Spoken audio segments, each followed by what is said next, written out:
নমস্কার, আপনারা দেখছেন টিকিউএস এর আরো একটি মিনি ব্লগ। আর যেমনটা আপনারা জানেনই, এই ভিডিওটা কিন্তু প্রায় বছর দুয়েকের পুরনো। তো আমরা সেবার দার্জিলিং গিয়েছিলাম। আমার পাহাড়ে গেলেই না প্রথম দুদিন একটা হালকা ভালুক জ্বর মতন আসে। তো জ্বরে কুপোকাত হয়ে যাওয়াতে বাইরে খেতে যেতে পারিনি। অগত্যা হোমস্টেতেই দুপুরবেলা লাঞ্চ সারলাম।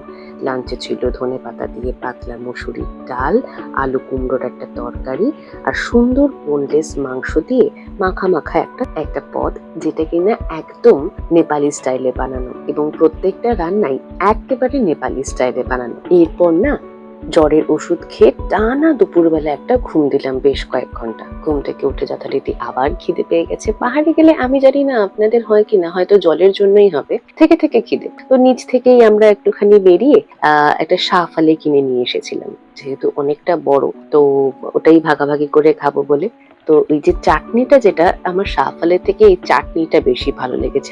আমার মোমোর সাথেও এই যে চাটনিটা, সেটা বেশি ভালো লাগে। ঝাল ঝাল জ্বরের মুখে তো আরো ভালো লাগছিল। এরপর একটু ভিডিও এডিট করা, বাড়ির সাথে কথা বলা, এই সমস্ত করতে করতেই চলে এলো ডিনার। আর ডিনারে কিন্তু ছিল ঘন ঘন মুগের ডাল, একেবারে সবকিছু গরম, তার সাথে আলুর চোখা আর ডিমের কারি। ডিমের কারিতে জেনারেলি দুটো করে ডিম থাকে, কিন্তু যেহেতু আমাদের অনেকটাই গুরুপাক খাওয়া হয়েছে, তো আমি ডিসাইড করলাম যে না, একটা করে ডিমই খাবো, কারণ তারপরেও বেশ কদিন থাকতে হবে, অনিয়ম বেনিয়ম খাবারের হবেই। বিশ্বাস করুন, জমে যাওয়া ঠান্ডার মধ্যে এই গরম গরম মুগের ডাল আলুর চোখা দিয়ে এত সুন্দর লাগছিল, আর ধনে পাতার একটা আলাদাই গন্ধ আসছিল।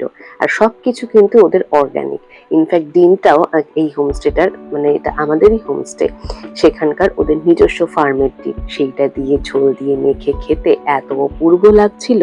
ডিসেম্বরের হাড় কাঁপানো রাতে এমন সুন্দর খাবার, এইটা যদি আপনারাও অভিজ্ঞতা করতে চান, কমেন্ট করতে পারেন। আর এরপরে কিন্তু আরো নানান মজার ঘটনা ঘটেছে। সেগুলো জানতে হলে এখনই টিকিউএস কে ফলো আর সাবস্ক্রাইব করে নিন। দেখা হচ্ছে অন্য একটা ভিডিওতে। Till then, tata, take care.